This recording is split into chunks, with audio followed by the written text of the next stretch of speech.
Agriculture on the move. Agricole mouvement. Agriculture on the move. Agricole en mouvement.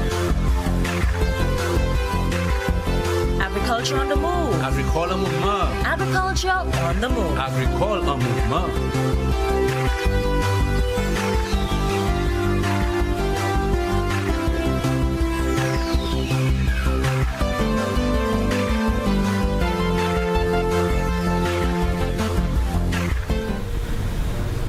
Hello again, St. Lucia. Welcome to the program, Agriculture on the Move. My name, Philip Sidney, your host. You have heard me recently on this program giving you updates on what's happening in the ministry. A lot is happening, and a lot will be happening for the next few months. Farmers are getting assistance, the fishers are getting assistance, and today with me is Mr. Kwesi Goddard, who is our Chief Engineer in the Ministry of Agriculture. Welcome to the program, Mr. Goddard. Yes, thank you for having me, Mr. Sidney. Great. So you're adding your take to the whole shebang. Yes. Yes, and yes. I'm very happy the farmers are getting that kind of assistance, long overdue. Okay. Yes, definitely. It's just that in terms of the time frame, we have very limited time, to do what we have to do. But we have to do what we have to do. Yes. Tell us about, because we're talking about the UBEC unleashing, the economy of the Caribbean, and plus there's the SIRC program, which of course a lot is happening under that program, yes. which is for just about 1 year, all right, to spend all of that money. And you now are charged with the responsibility of assisting the farmers, especially the crop farmers, in terms of land preparation, drainage. So tell us first the operations of the engineering unit in the ministry. Okay, well, the Agricultural Engineering Unit or Engineering Services Division is a division that was established some time ago in the 80s with the mandate of assisting farmers in optimizing agricultural land, water, and energy resources, basically.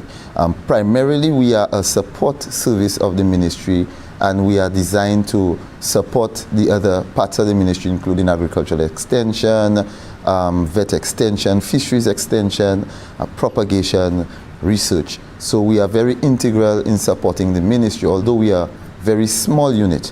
But I always like to think it's David slew Goliath. So, yes, but yeah, we are charged with serving the whole island in these areas, and we try to do that as strategically as we can. Great. Okay. Moving into the SIRC project, tell us about the SIRC project and tell us exactly the services that are available to the farmers.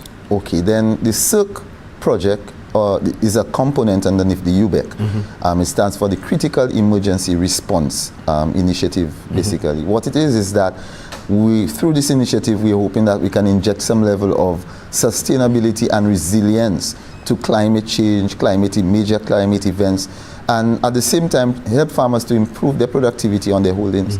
So as a government institution, some of our main objectives is to look at the national infrastructure for drainage, the national infrastructure for irrigation, national infrastructure in general to support agriculture. The next aspect of that is that farmers on their holdings always need a little support. Although a farm, when you take FARM and you take the A out and you put I, is a firm, so a farm is a business, and farmers should approach it in that business mindset. Although you have the production technology or production techniques where we come in, but you always also have the business which will decide what is economically and socially viable within the environment you want to operate. So the Agricultural Engineering Services Division has a part on the SIRC project. So the SIRC project was initially for 1 year. It started very early. We had a lot of meetings, negotiations to organize the project, look at critical areas that we want to address, put it in a budget, put it in a timeline, had many revisions on this. During this period took us a couple of months. So actually getting on the ground and starting to get things running, we started after we received a team of consultants that were supposed to support the project. And subsequent to that, we are now getting all the information, verifying areas, sending out requests for people of interest, people that are interested in the various areas which you can get from the extension offices. So the SIRC project, we basically have until December to look at the major tranche of activity, which would include not only these aspects which we'll speak of today, but some of those that you mentioned in terms of supporting fisheries and supporting in aquaculture and other areas. Okay, so this project, do you have a specific number of farmers that you are in assisting, and of what assistance have you started giving them, and where are you now with the project? Okay, the number of farmers would vary according to the action item, right? So if I have to talk about our portfolio in terms of drainage, we were looking at targeting first the main drainage network. Like I pointed out earlier, that we are very concerned with the national infrastructure, and in properly managing and maintaining national drainage systems, we can reduce the risk of flooding in these main low-lying areas, right? Food belts and areas. So along with that, we decided to stretch a little further and try to assist farmers with on-farm drainage. In that regard, the farm is yours. If the farm is yours, drainage should be an integral part of your own plan, but we try to see how much we can assist. Initially, on the on-farm drainage assistance program, we looked at it as trying to target about 160 acres of on-farm drainage through our drainage program. But we further are reviewing it and looking at the possibility of utilizing our on-farm labor support to extend the amount of area that we can cover on the on-farm drainage project. So you're focusing on two main areas, your main drains and your lateral drains. Right. So are you assisting farmers with the lateral drains too, or no? We will provide some assistance. As we know, we have many farmers in each of the regions. We have thousands of farmers. I mean, our numbers may not be so much more than 5,000 on the island, but regionally, we have varying numbers. One region maybe 1,200, another region maybe 3,000 farmers. So in that regard, we were looking at starting with a sample size for direct on-farm assistance. But as long as farmers can meet the criteria, we look at our cost implications, because the project has a finite amount of financial resources, right? And we are also looking at the time factor, how much we are able to cover within the period. Because some of these things, the process of getting it done in the field is not, as a part of our normal government programs, it's not an issue for us to start next week. But when we're dealing with external funding organizations, there's a lot of checks and balances that need to happen before we can sign off on certain activities. So right now we are just getting all our facts in place. We have requested from the various extension offices in the region, the 7 of them, to submit names of suitable farmers. We have sent them also our criteria for both the assistance in drainage and assistance in irrigation, and we're trying to balance off behind the scenes to see how far our coverage will take us. Your main drains are going to be area specific, because I'm hearing Roso, Cul-de-sac, Mabria Valley, and where else? Mabria Valley. And in Babono, what's it? And Maki Estate. Right. So those are the areas, your main areas. These are the fundamental areas. Okay. Yes. But I have a concern though. In terms of silting of those main drains, and you have main drains that are also in use from the Ministry of Infrastructure, that's road drains, and there are some main drains too. Yes. How is that? Are you all working in tandem? Because if they did not do their own desilting, then it can affect you all, right? Right. Secondly, I'm looking at the work that is being done in the heights, right? And not the criteria used and not what is required, and you have altered silting. So how does those two impact what you're doing on ground? Okay, so we look at it as a kind of three-pronged approach, where we have our immediate interventions, we have intermediate interventions, and interventions for the long term. Okay. So in the immediate interventions, we've been collaborating with infrastructure on various aspects to make sure that we are informed and they are informed and we understand what is going on. So in each of the regions, under infrastructure, they know them as zones. There are engineers that are responsible for drainage, where you have urban areas, drainage where you have infrastructure. Correct. So we collaborate with them, we understand where and when those things correlate, their drainage with what we consider as agricultural main drains. So we are in conversation with infrastructure on that and as to the rates and everything, so we make sure that we are on par with them. So we are trying to inform ourselves with the stakeholders, the various stakeholders, especially people like infrastructure that is responsible for the annual drainage. So in the annual drainage program, that's the immediate, which would come under the SIP. In the intermediate and the long term, we're looking at developing an annual desilting program. All right, so some of the items underneath the SIP will allow us to procure some machinery which will assist us with that. As you know, after a major storm event, infrastructure's focus is on drains that support infrastructure. So as a result, agricultural drains lag behind. Another thing is that when we annually carry out estimates of damage, of silt collection in the drains, often we are not really supported by budgetary considerations. So drainage is not something that takes high priority in spending at times until we have another critical event, and then we have to desilt. So under this intervention, we put it as a high priority. We are looking at the continuous desilting programs over the years. We are looking at procuring equipment that will allow us to, as having it on the top of our agenda, to address it. So it will work in tandem with infrastructure, but also alleviate the request for the resources from infrastructure as well. So as we speak, you'll have procured equipment under the SIP? Well, right now it is in the process. Being procured, yes. So, but my concern here is a lot of that should start now in the dry season. Yes. Well, we're not procuring the equipment to carry out the drains. Okay. Right? So we're procuring it to carry out the drains, but we're not waiting to get the machine and then start the drains. We are going to handle that in a different way, the way we've been handling it traditionally.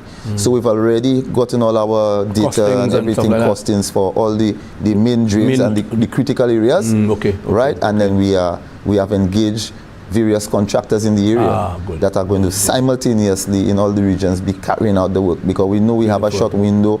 You know, on average in St. Lucia, rainy seasons start from June. So this year it's looking like it may be a little longer too, because the dry season may be a little longer this year, which will work well for you, but not for the farmers. Not for the farmers, right? And hence that why we would roll over into the irrigation support for farmers. So tell us about the irrigation support, as you mentioned that. All right. Well, the irrigation support for farmers, fundamentally, we're looking at it in three ways as well. We have some reservoirs, irrigation reservoirs. Roso irrigation facility is like our top one, the best functioning one we have, and is going to be an area of focus underneath this project, just to rehabilitate it, rehabilitate the lines that have been damaged, because some of these reservoirs have been established for more than 20 years, and a lot of parts need replacement and all that. So we want to try to... that point there, because that is very crucial,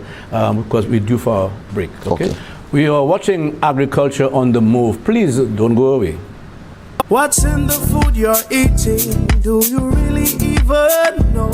All the chemicals and hormones used to accelerate their growth. All the artificial flavoring, sweeteners and colors too.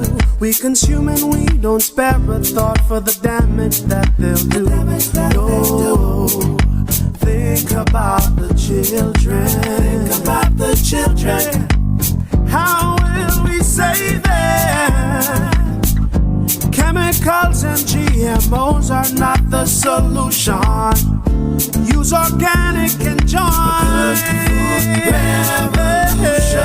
Excessive agrochemical use, additives, and genetically modified foods are harmful to health and the environment. Join the good food revolution. Grow, buy, and consume organic. A message from Rise St. Lucia and the Ministry of Sustainable Development with funding from the GEF Small Grants Program, UNDP. The good food revolution.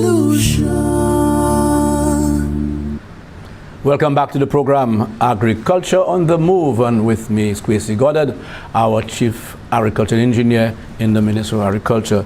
Kwesi, as we are talking about the irrigation component of the project, and you mentioned Roso, you know, it's a bit of nostalgia for me because that irrigation reservoir began under my stint when I was the regional supervisor in Region 7. I was involved in from A to Z, you know. And the sad thing, the infrastructure is there and was not being used by the farmer. Okay?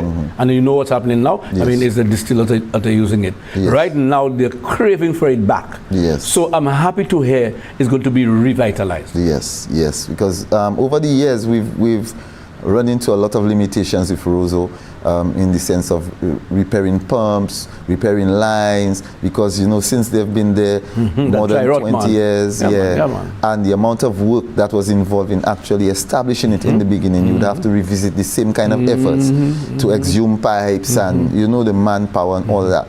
And the finance to support that was not always forthcoming, as we have an arrangement with the St. Lucia distillery, which we support with water delivery services. But the next part, or the first part, was actually the farmers. The farmers, yeah. Right? So it is something that is very close to our heart because we have a wide area in Roso that can be very productive, and water limitations in Roso is that we have saline water intrusion on the coast. Right. So the place site where you have to get water from is a little bit up the river, where you have no Less saline. salinity, Right? And the next thing is that the land areas, these lands have been worked for many years. They are very acidic, low in organic matter, and there is a high need for the actual revitalization or the improvement of sustainable soil management in that area. Correct. So it is just a whole collection of things that need to come together to help the area to be progressive. But the main factor would be the farmer. Yes. And even deeper than that, I would say the mindset of the farmer. Yes. So in the areas, there'll be irrigation too, like in Cul-de-sac, in Maki Estate too. Are you looking at irrigation for those farmers there too? Yes, we're looking at some level of irrigation support. As we know, not in all of our agricultural regions we have irrigation reservoirs. Some are underutilized. We probably have about 4 of them, but in all the regions we do not have. So our one approach was to utilize Roso as a kind of case study, revitalize Roso, get it up to optimum, stakeholder engagement with the farmers, you know, revitalize that relationship between the farmers, the distillery, and the ministry, you know, to try to make this a success story in terms of irrigation. On the other aspect of it, I would always urge farmers probably to get their soils tested, get proper recommendations for the application of fertilizers, organic matter, I would prefer, on their holdings, so that their lands can be productive. But in the other areas, what we were thinking of decentralizing support is by seeing how far we can reach with supporting farmers with some drip lines and some water tanks. But the number is finite, and the number is dependent on who are selected from the extension offices.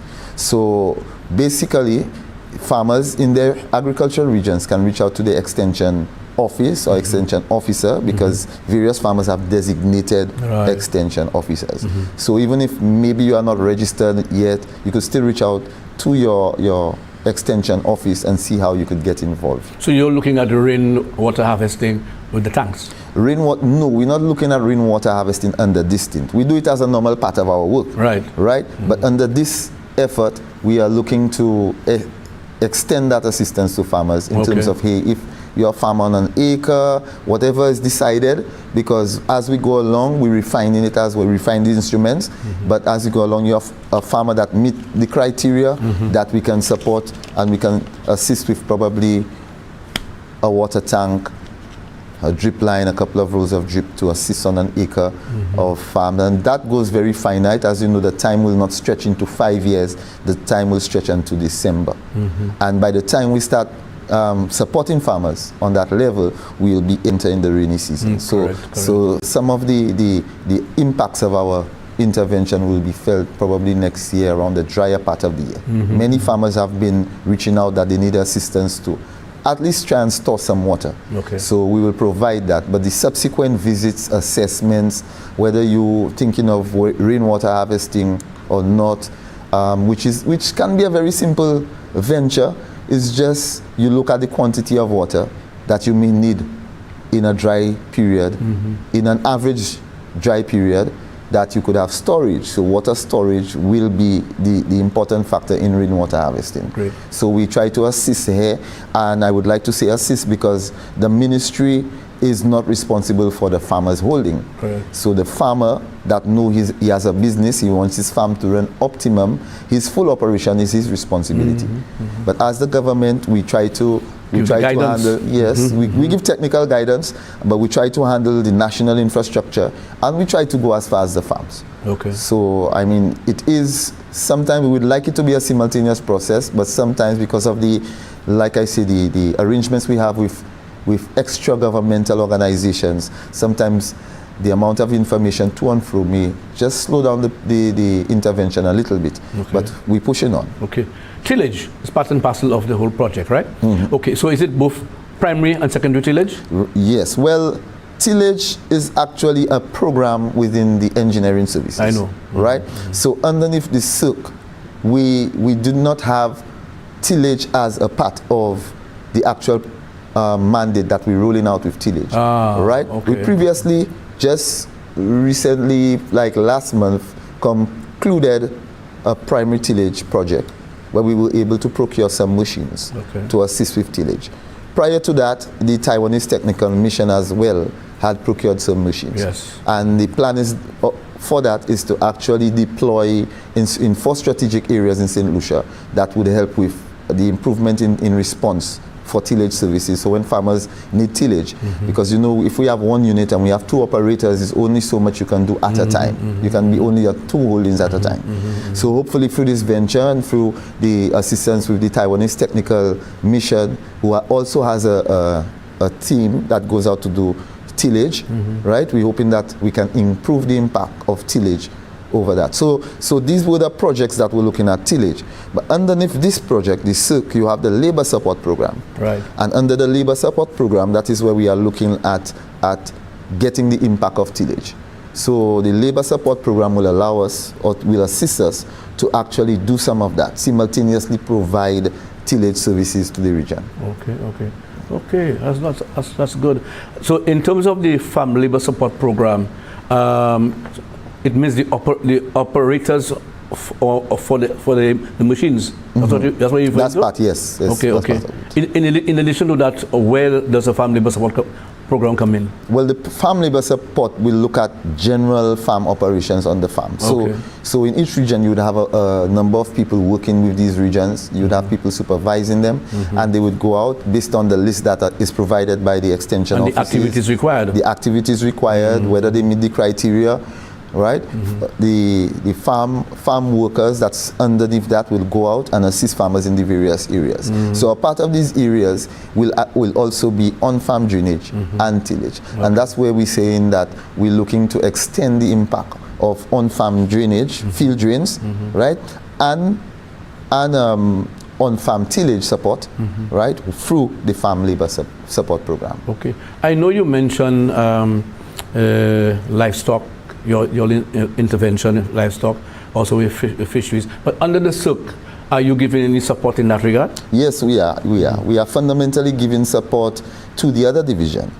If the other divisions need technical specifications, need recommendations, they need site evaluations, then we as the engineering services come in and we do the preliminary and the secondary assessments, and we provide either recommendations, designs, or we just give you the recommendation that you are not able to, or provide possible options that you may be able to try in the same space. So strictly technical support. Right, technical support. In that regard. Okay, so you have not started off, based on all what you spoke about here, you have procured your equipment and using some equipment that you have now.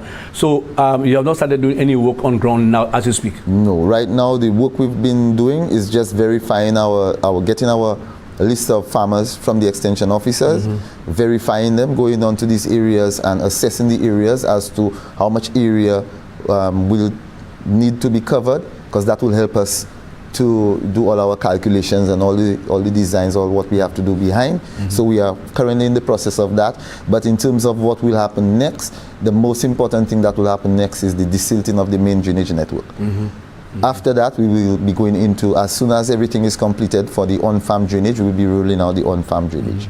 So these are the two major aspects that is going to happen. Chrissy, the timeline we have, do you think that you are going to achieve that within the time frame? Yes, I do. Yes, I do. I have to remain very optimistic. You sure? Even in the 20th century, with faith, courage, and a just cause, David will beat Goliath. So I have to remain steadfast in my faith. But I believe that we can do it.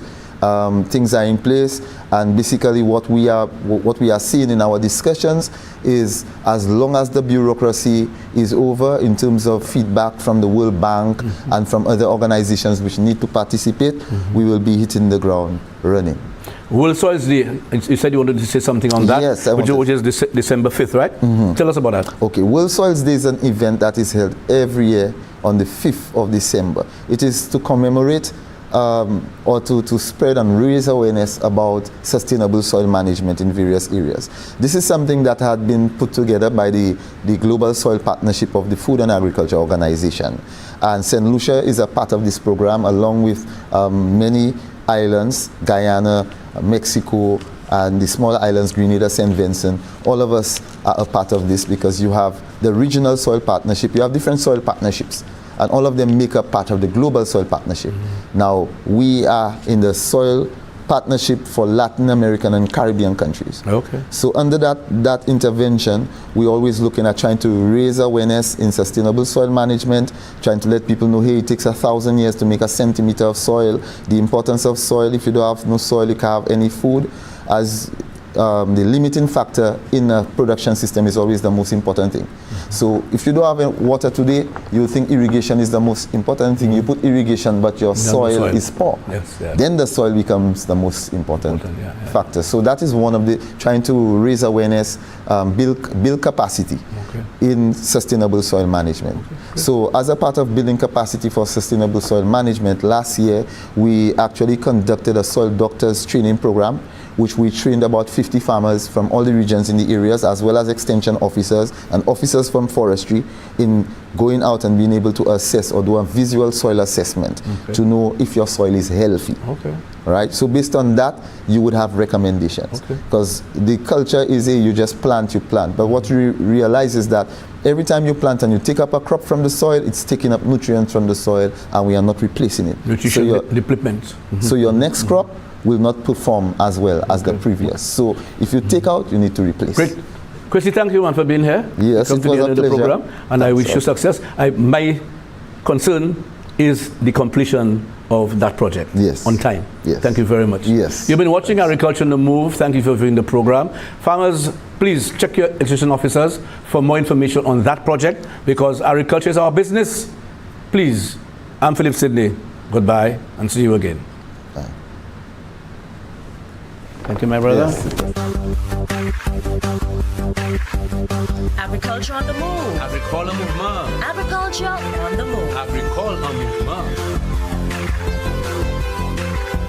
Agriculture on the Move. Agricole en mouvement. Agriculture on the Move. Agricole en mouvement.